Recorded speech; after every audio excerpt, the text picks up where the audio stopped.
लो, फिर से फ्रिज में रखा सामान खराब हो गया। सुरभि ने परेशान होते हुए कहा। पापा जी, यह फ्रिज बड़ा परेशान कर रहा है। कितनी बार ठीक करा चुके हैं, बार बार इसकी ठंडक खत्म हो जाती है। हमें यह फ्रिज बदल लेना चाहिए। ससुर जी कहने लगे, हाँ बेटा, क्यों नहीं, बदल लेते हैं। सासू माँ ने टेढ़ी निगाहों से ससुर जी की तरफ देखा। हाँ, वैसे मैं ठीक करवा आता हूँ, इतनी भी ठंडक कम नहीं दे रहा है। सुरभि समझ गई कि सासू माँ ने मना कर दिया है। तभी घर पर पड़ोस से अंकल आ गए। सुरभि रसोई में उनके लिए पानी लेने चली गई। सास ने आवाज़ दी, साथ साथ चाय भी चढ़ा देना। हाँ जी, ठीक है। सुरभि ने रसोई में से सुना, अंकल सामने रखी अलमारी की सनमाइका बदलने को कह रहे थे। उनके जाते ही सुरभि ने भी वह बात छेड़ दी। पापा जी, अंकल बिल्कुल सही कह रहे थे। यह अलमारी की सनमाइका काफ़ी ख़राब हो चुकी है। मैंने नेट पर काफ़ी अच्छी डिज़ाइन देखे हैं और वह अपना फ़ोन दिखाने लग जाती है। सासू माँ ने तीखी अंदाज में जवाब दिया, तुम आजकल की लड़कियों को क्या पता मजबूती क्या होती है। कितनी मजबूत अलमारी है ये, और कम तो सही दे रही है ना। क्या ज़रूरत है बदलवाने की। पर मम्मी जी, पर कुछ नहीं, बस ठीक है यह, हमें नहीं बदलवानी है। क्या हुआ, इतने गुस्से में कहाँ से आ रही हो। सुरभि के पति अविनाश ने पूछा। सुरभि उन्हें सारी बात बताती है। अरे कोई बात नहीं ना, क्यों परेशान होती हो तुम।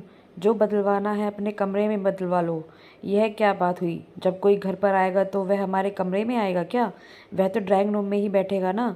क्या बोलेगा, इनकी बहू को घर की कैसे रखती है। छोड़ो ना, तुम क्यों इतना सोच रही हो। मेरा इतना बड़ा दिल है, तुम्हारे लिए उसमें आकर कर लो जो करना है। अविनाश ने मस्ती करते हुए कहा। हट जाओ यहाँ से, जाने दो मुझे, बहुत काम पड़ा है। और सुरभि रसोई में चली गई। उसने सोच लिया कि अब वह कुछ भी बदलने के लिए नहीं कहेगी, पर मन कहाँ मानता। थोड़े दिन बाद फिर वही बात, मम्मी जी, यह फ़ोटो की फ्रेम काफ़ी पुरानी हो गई है, हम इनकी फ्रेम बदलवा लेते हैं, फ़ोटो बिल्कुल नई दिखेगी। ऊपर से अविनाश ने भी कहा, हाँ माँ, सुरभि बिल्कुल ठीक कह रही है, कम से कम ड्राइंग रूम तो अच्छा दिखेगा। हमारे मरने के बाद करवा लेना जो करवाना है। सुरभि की सास गुस्से से जवाब दिया। अरे माँ, कैसी बात कर रही हो तुम। वह सिर्फ फ्रेम बदलवाने के लिए कह रही है, तुम मरने की बात करने लगी। हाँ बेटा, तू तो अपनी पत्नी का ही साथ देगा। अब तो वाइफ ही तेरी लाइफ है। हमारे घर का सामान तो तुम्हें पुराना लगने लगा है।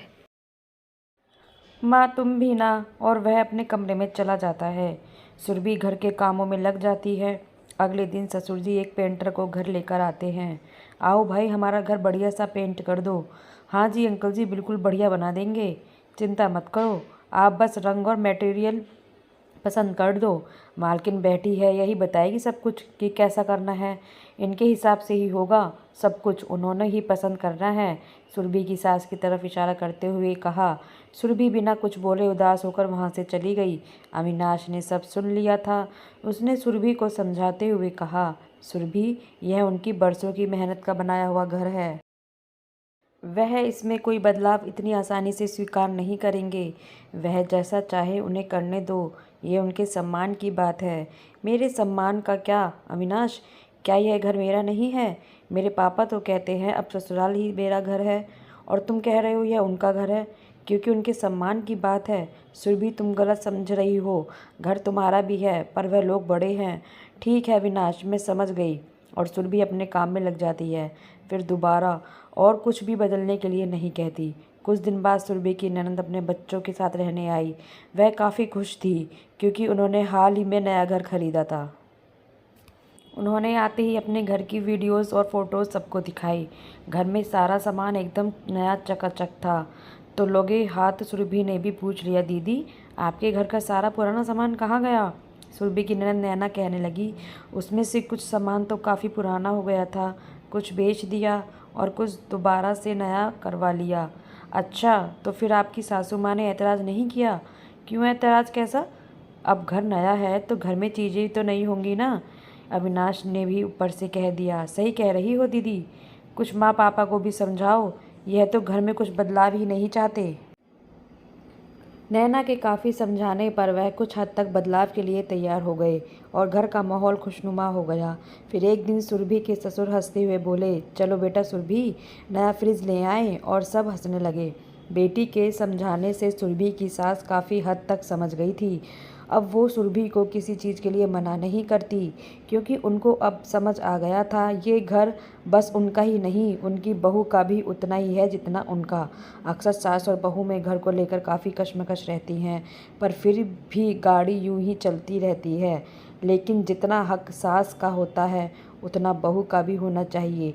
बाकी आपकी क्या राय है, ज़रूर बताएं। तो फ्रेंड्स, ये कहानी आपको कैसी लगी कमेंट्स बॉक्स में ज़रूर बताइएगा।